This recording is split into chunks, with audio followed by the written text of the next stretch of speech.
Finals. Minnesota specifically, they lost by 30. Julius Randle was only 1 for 8. He finished with just 3 points. Anthony Edwards shot 9 of 26. Not good, but he still finished with 24 points. Speaking of Ant-Man, there was a strange moment with 8 minutes left in the game. During a timeout, you can see Ant head over to greet the head coach of the Spurs, Mr. Johnson. He's like dapping up all the players as well, including Victor Wembanyama. And we're questioning, why is this happening right now? Well, here was Anthony Edwards on that extremely early handshake and the pleasantries exchanged. I mean, at that point, you know you ain't going back in, so you're just trying to get them respect they deserve. So, yeah. All right, kind of brushing it off a little bit. Any issue with this perk? Hell no. Hell no. Issue for what? Why? Why? He just highlighted it. We were getting smoked. He knew he was coming out the game. And by the way, I don't believe that Anthony Edwards after the game stayed around. He walked straight back to the locker room. So he just got it out the way early.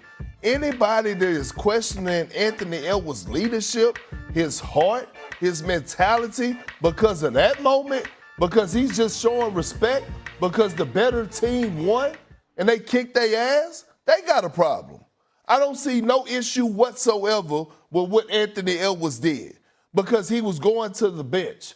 Like we got to stop. This is a guy that came back early. This is a guy that was out there playing like an offensive lineman. When I say playing with 2 hurt knees, that had two knee braces on. Like out there giving it his all. He left it all out there on the floor. That wasn't nothing but a sign of respect. Congratulations. We know we don't have a chance of coming back. I'm not going to wait around to dab you guys up. I'm about to go sit on the bench as soon as this game over. I see the fans exiting the building. Damn, I'm going to be exiting the building. That's it. Stephen A. Big perk. Oh, God. You know, as big as your ass is, you always call me your big brother. All right? So let me say this to you. Let me try to impart these words of hopefully of wisdom to you. 2 things can be true. Anthony Edwards, under no circumstances, should be questioned as a leader, his greatness, his commitment. He's my favorite player in the NBA to watch, him and Steph Curry. I say Mine that too. religiously. I love the brother. I love the brother. And he is a showstopper. He is a superstar in this league. You know, more often than not, he answers the call. All of those things could be true. And he could very well have been doing what you said, and I believe him, showing respect to the San Antonio Spurs, who kicked their ass and elevated his level of frustration, because as Jay pointed out on Get Up this morning, I'm not going to steal his thunder, when he pointed out at Julius Randle, because my God, the lack of effort that Julius Randle showed defensively on several occasions. Jay, I'll leave that to you to bring up, because you were all over it, and the world deserves to hear again what you said on Get Up this morning. But Big Perk, there's still a time and a place for everything. And the reality is that, giving love to my brother Udonis Haslem, who was on Prime, you know, on Friday night when this happened, he pointed out how that's not something you do with 8 minutes left in the game. You could have waited till the end of the game and then walked down there and did the exact same thing at that particular moment in time. That's just not the greatest look in the world. It's not the end of the world. People, you're absolutely right, Big Perk. People shouldn't be overreacting and condemning Anthony Edwards and all of this other stuff.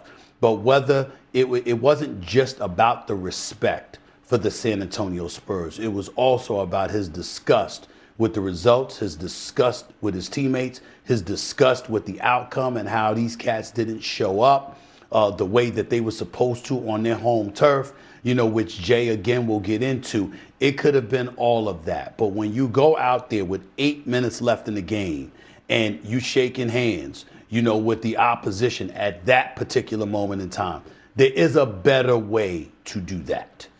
I'm not going to go any further than that, but it's not something you normally see. Steve Nash, you know, Dirk Nowitzki were right on the set with him. You know, when UD said what he said, there's a way to do things, and there's a time and a place for everything. The place was obviously correct, but the timing of that, you wait until the end of the game to do that, bro. You didn't have to do it at that particular moment in time. That's all anybody's saying. I have seen LeBron James. I was sitting on the bench. I was sitting right there on the bench. You know, and maybe I can't remember if he caught the same type of heat that Anthony Edwards He has. didn't.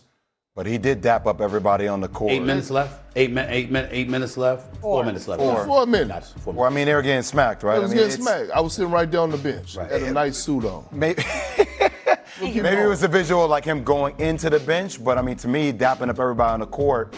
So I have seen something similar before. The only thing I'm going to say. To me, that's not similar, by the way. By the way, that's not similar to me. You dapping Walking cats off up the on the court. basketball court is entirely different than going down to the visiting bench. That's an entirely different look, guys. I can't argue all the way against that, Stephen. I guess what I had talked about earlier goes to, I still think we're watching the evolution of Anthony Edwards as a leader.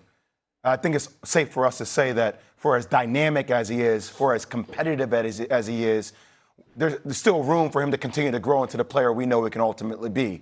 And, you know, showing these clips of Julius Randle, I think the level of disgust that he felt was something that other players on their roster felt as well, i.e. Dante DiVincenzo, Naz Reid. I know they made comments about it after game, but just look at these 3 clips I'm going to show y'all. This is a closeout scenario at home, y'all. Julius Randle guarding the ball just leaves the ball. Doesn't even pay attention to the ball. Castle just has a wide open dunk in transition. Don't even look at him. And then he looks at his teammate, he throws his hands up. The next play, ball again, leaves the ball again. Close out scenario. And then the last play off this replay, the same one before, right? Dunk and one finishing opportunity. Then the last play in transition, the last one back in the scene, doesn't even go. KP, that's a half-ass block. Half chance for a block. Not even in the play. So, look, we can all have our opinion on what Anthony Edwards should have done.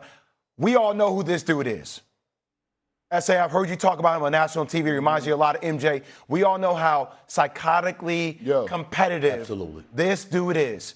So all I'm going to say is, even though we may not have seen it before, there has to be something brewing inside of him that got him to the point where he can go inside the lot and dap up a team that is playing more together than his team can be. Now, maybe you could say that's a little bit on aim. I'm not saying it's right, but there has to be something to get him to that point. Regardless of my decades of covering the sport, let me defer to y'all by asking y'all both this question. Let me read exactly what Udonis Haslem said, and let me get y'all comments about that. Quote, as a leader, I would not have walked down there and shook their hands.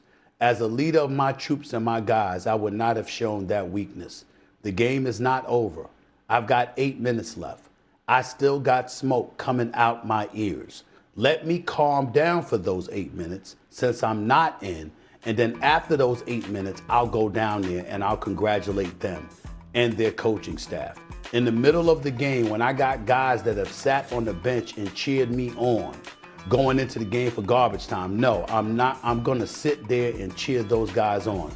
I'm going to put that energy back into those guys. And then when the game is over, I'll go over there and shake their hands. That's just the way I handle things. Well, that's what Udonis Haslem said. What is y'all comment about that? And that's the way that UD handled things. And guess what? That was some of the ways that we had in 2008.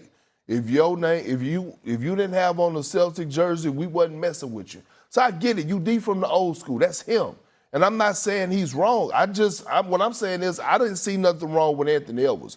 But Jay Will, let me get to your point, because that was a great point and clips that you brought up about Julius Randle. Shay, let me see if your listening skills been around for the last 3 weeks since I've been on this show. Moody. The one thing that I've been highlighting, S.A., is that I'm big on watching what? Body language. Okay, and I was talking to Julius Randle.